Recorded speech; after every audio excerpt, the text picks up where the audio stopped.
Sudah 1 bulan lebih saya tidak bertemu dengan kawan saya, Andik namanya, dalam kurung, bukan nama sebenarnya. Kami sama-sama aktif di sebuah organisasi primordial. Sebelumnya Andik sudah pamit kepada saya, bahwa ia akan melakukan pengabdian masyarakat atau kuliah kerja nyata, dalam kurung, KKN, di sebuah daerah selama 1 bulan.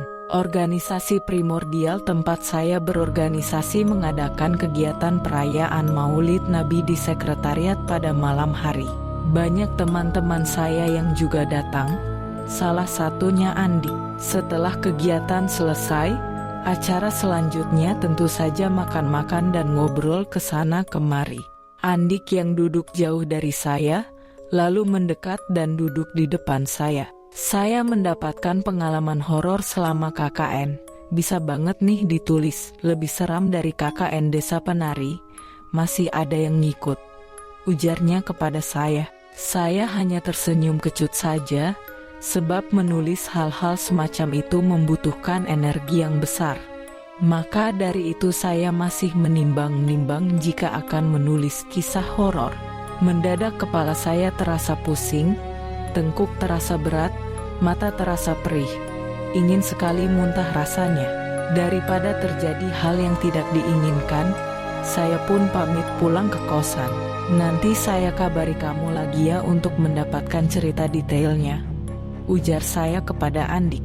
Keesokan harinya saya beraktivitas seperti biasa, berangkat ke kantor, dan telah melupakan kejadian tadi malam. Malamnya saya memutuskan untuk menginap di kantor, sebab sudah terlalu larut malam dan tidak ada lagi kendaraan umum ke kosan tempat saya tinggal. Selain itu juga besoknya weekend. Malam itu yang tidur di kantor bukan hanya saya saja, tetapi juga ada 2 kawan saya. Hingga jam menunjukkan pukul 3 dini hari, mata saya tak kunjung terlelap, padahal badan sudah sangat lelah. Jam 3.30 akhirnya saya bisa tidur. Baru beberapa menit terlelap, saya langsung masuk ke dalam alam mimpi. Dalam mimpi tersebut saya tidur di kosan, tangan saya dicengkeram oleh sosok tinggi besar berwarna hijau. Makhluk tersebut seperti hendak membawa saya. Terus saya berusaha untuk melawan, dengan pukulan disertai teriakan Allahu Akbar. Akhirnya saya bisa lepas dari cengkeraman makhluk tersebut. Ketika saya melihat jam di handphone, ternyata baru menunjukkan jam 3.45. Keesokan harinya saya ngechat Andik, supaya nanti malam ia datang ke kosan. Saya meminta Andik untuk datang ke kosan saya jam 9 malam. Namun, hingga jam menunjukkan pukul 10, ia tak kunjung datang. Ia baru datang jam 10.30. Katanya karena ada teman yang datang. Lalu saya menanyakan apakah ia pernah mengalami ketindihan atau rep-repan selama KKN. Ia mengatakan pernah, di mana nyawanya hendak ditarik ke sebuah tempat. Kemudian saya berpikir, apakah mimpi yang saya alami semalam ada korelasinya dengan kejadian yang dialami oleh Andik? Entahlah. Ia menceritakan setelah pulang dari KKN, sering ada suara perempuan tanpa wujud yang memanggil namanya, sebuah suara yang juga pernah ia dengar tatkala KKN. Bukan hanya nama, tetapi juga ajakan sini mampir. Hal tersebut membuat dirinya bertanya-tanya, apakah ia halusinasi atau jangan-jangan hantu dari tempat ia KKN mengikuti dirinya. Lebih lanjut ia menceritakan kejadian yang dialami ketika baru saja sampai rumah selepas KKN. Sesampainya di rumah, Andik langsung tertidur. Ketika bangun tidur badannya merasa tidak enak. Feelingnya mengatakan ada sebuah hal yang terjadi pada salah satu teman KKN-nya yang bernama Siti. Bergegas ia segera menelepon Siti. Bisa dikatakan Andik ini cinlok dengan Siti. Siti menceritakan bahwa di rumah kondisinya drop. Ditambah lagi dengan mimpi yang ia alami, membuat ia terus kepikiran dengan mimpi tersebut. Bingung mau cerita ke siapa. Lalu, Siti pun menceritakan perihal mimpi yang ia alami di rumah. Dalam mimpinya, Ia bersama dengan ibunya dikejar oleh cewek. Dalam mimpi tersebut Siti muntah paku dan rambut. Kemudian masih dalam mimpi itu jalan yang ia lewati banjir.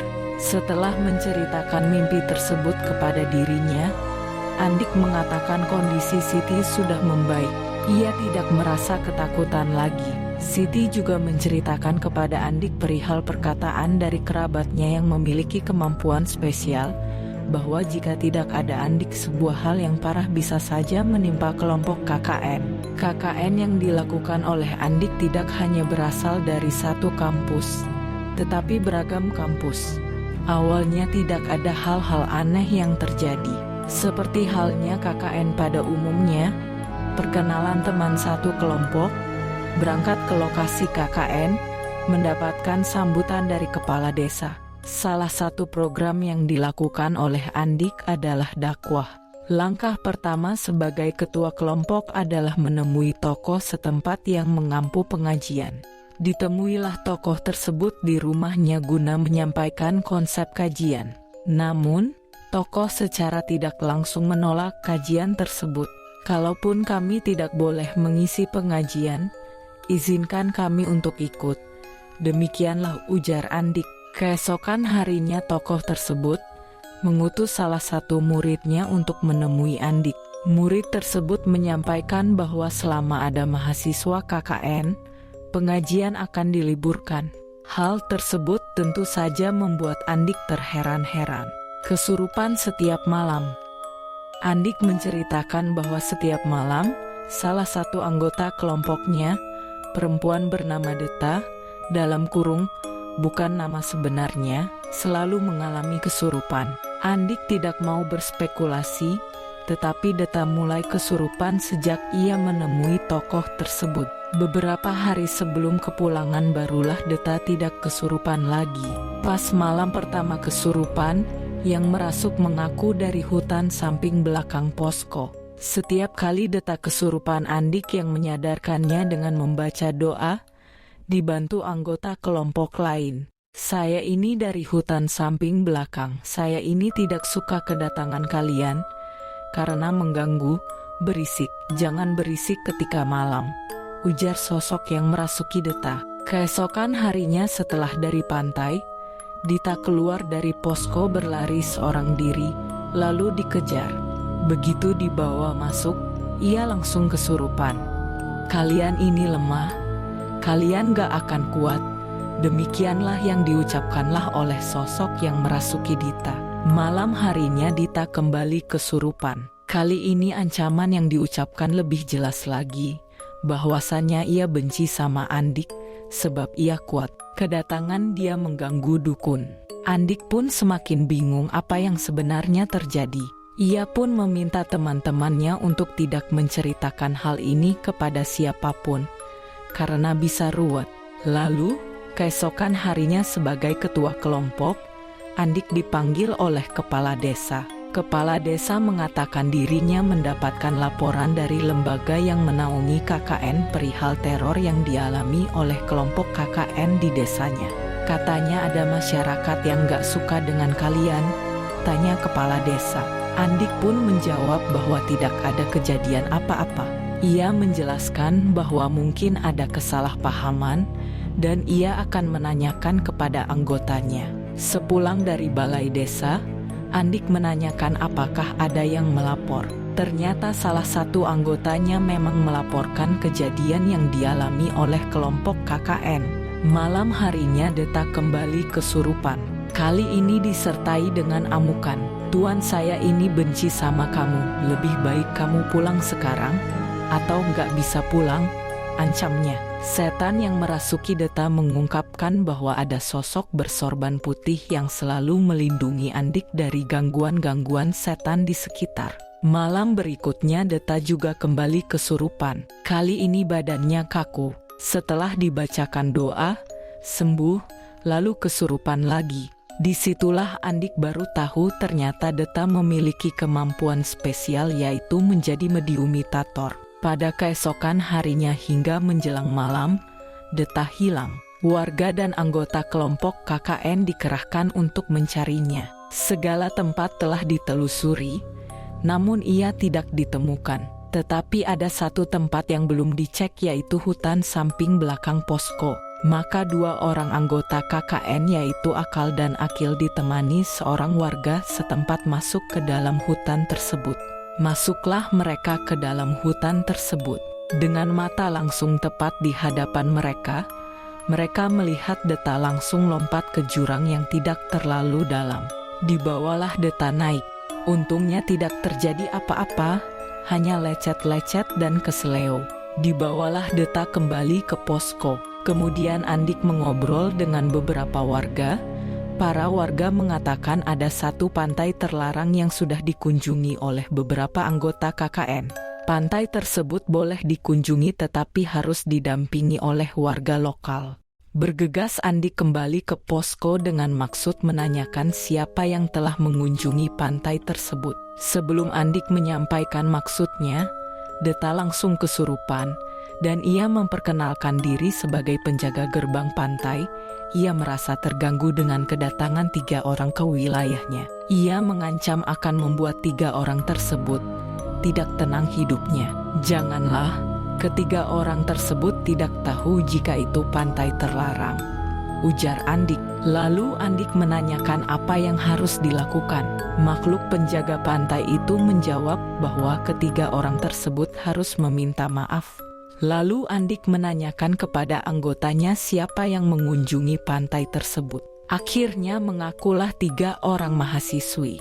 Andik pun meminta kepada ketiga orang tersebut untuk meminta maaf. Awalnya ketiga orang tersebut tidak mau meminta maaf, akhirnya mau untuk meminta maaf. Begitupun dengan makhluk penjaga pantai, ia tidak mau menerima permintaan maaf. Setelah didesak oleh Andik terkait janjinya untuk menerima permintaan maaf, akhirnya ia mau untuk memaafkan. Ketiga mahasiswi tersebut dipanggil untuk masuk. Namun sebelum itu makhluk penjaga pantai yang merasuki tubuh Deta mengatakan nanti dulu, sambil melirik ke samping. Ketiga mahasiswi tersebut masuk ke dalam dan meminta maaf. Tak berselang lama Deta kembali kesurupan lagi. Tetapi kali ini makhluk yang sama di malam-malam sebelumnya. Apa yang dilakukan oleh kalian pasti akan diketahui oleh Tuhan saja, ujarnya. Andik penasaran sebenarnya apa sih yang terjadi. Setelah ia tanya-tanya, ternyata dahulu kala ada perampok dari Madura yang datang ke desa tersebut dan menjarah. Andik menerka apa mungkin itu penyebabnya. Karena ia memiliki darah Madura dari ayahnya. Sesampainya di rumah, ia masih mendapatkan teror suara perempuan yang memanggil namanya. Suara yang sama persis ia dengar di tempat KKN. Akhirnya saya menanyakan apakah ia membawa sesuatu dari tempat KKN. Ia menjawab iya, ia membawa geleng. Geleng kayu itu saya buat sendiri, bukan mengambil atau nemu, ujar Andik. Andik juga menceritakan bahwa teman KKN-nya yang bernama Siti, yang diceritakan di awal dikirimi pelet oleh sesama teman KKN.